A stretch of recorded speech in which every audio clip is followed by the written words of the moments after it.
welcome to Careers in the Art Museum. I'm Isabella Custard, an intern at the Meadows Museum, and I'm here today interviewing Kayle Patton, the museum's Education and Accessibility Programs Manager, about what she does. Thanks for being here, Kayle.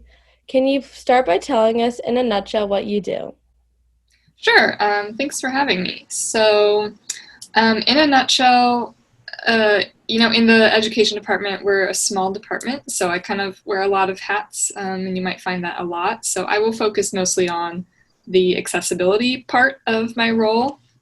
And so within that role, it's basically my job to advocate for accessibility, mostly for our visitors in their experience at the museum. That's everything from our website to the physical building to how we plan programs and how we communicate.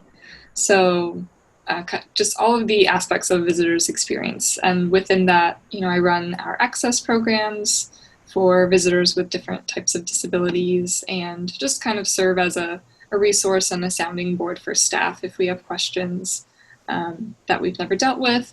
They usually come to me and are like, what do we do? And so then I kind of have to figure out what do we do in those situations. So I'm also kind of that general resource.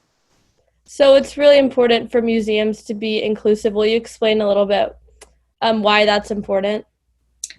Sure. That's a really big question.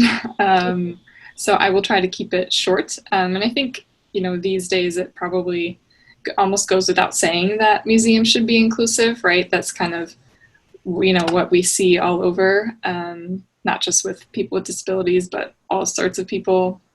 And so in terms of people with disabilities being included in museums in ways that we often don't think about, it's really important because, as museums, we consider ourselves reflections of our community and a service to our community and places of learning. And so if we're not including our people in the community with disabilities, one, we're not of the community if we're not able to include everyone. But two, you can't really be a place of learning and a place of history or art history if you're excluding a certain group of people, because then you're not getting the full picture, right? Yeah, for sure. So that's especially true for like a history museum, but it goes in art history too.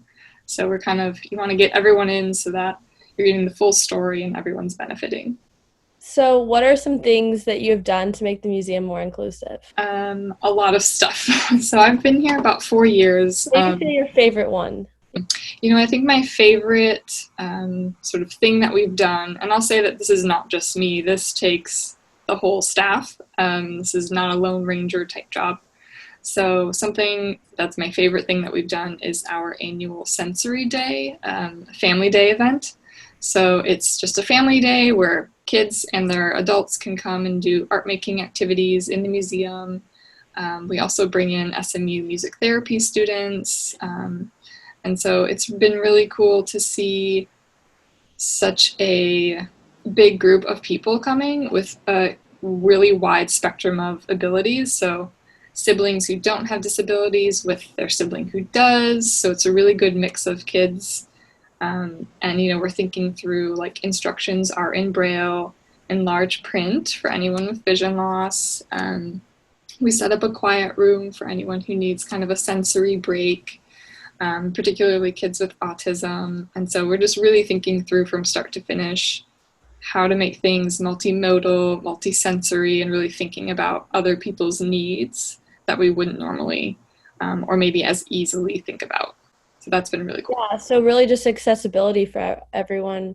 Well, like broad picture, every day in the museum, how do you make it accessible for people with disabilities? Yeah, I almost think that those are kind of the easier things to do. So, and that's partially because we're an art museum. So, we're not touching things. We're not, it's not a children's museum, But some of the things that we do on a regular basis are we have large print label booklets in all of our special exhibitions. And those are great for visitors with low vision or visitors who maybe want to sit down for most of the visit, so they're not standing up at the wall. So they can sit down with the booklet and read the labels. We always have what are called assistive listening devices available, and those are for folks with hearing impairments. During lectures and stuff, it's basically kind of a personal headset so you can hear better. Other things like we have wheelchairs that someone can check out if they need during their visit. And I think that aside from those sort of really physical things that are accessible for visitors is also our attitude.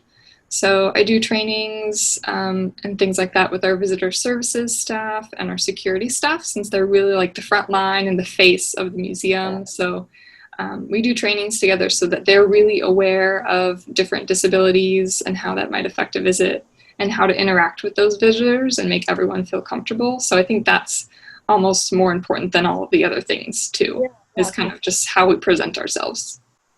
So if someone was wanting to be in the position that you are at the Meadows or something like it, would you explain the career path that they would need to take or the career path that you took to get where you are? I think you'll find in museums that a lot of people have sort of a winding path. It's sort of, you kind of try different things and wiggle your way in. It's not really a straight path, like maybe something like accounting where you know exactly how to get there. For example, I was an art major in college, but had no sense of what I wanted to do with an art major. But then minored in museum studies and worked at the campus art museum, and really found that I enjoyed working in museums. And I actually was interested in collections management, and in grad school was really where I sort of shifted and became more interested in accessibility work and like empowering people more so than just working with objects. And so I think that my advice really is, if you're interested in this kind of work, to just follow your interests. Yeah. For me, that was art. Art was what I was really interested in, and it led me to museums. As we know, there are lots of different kind of museums. So if you're interested in history, if you're interested in like software development, museums need those folks too. And accessibility is really work that everyone can be doing. So like it could be the curator advocating for accessibility. It could be the director who advocates. So it doesn't have to be you work in the education department, this is your job. It could really be anything. So I know it's really not super specific advice, but I do think that you'll find a lot of people who work in museums got here because we followed what we were interested in and found that it fit in a museum. Yeah, hopefully that makes sense. Thank you so much for joining us today, Kayle, and thanks for watching Careers in the Art Museum.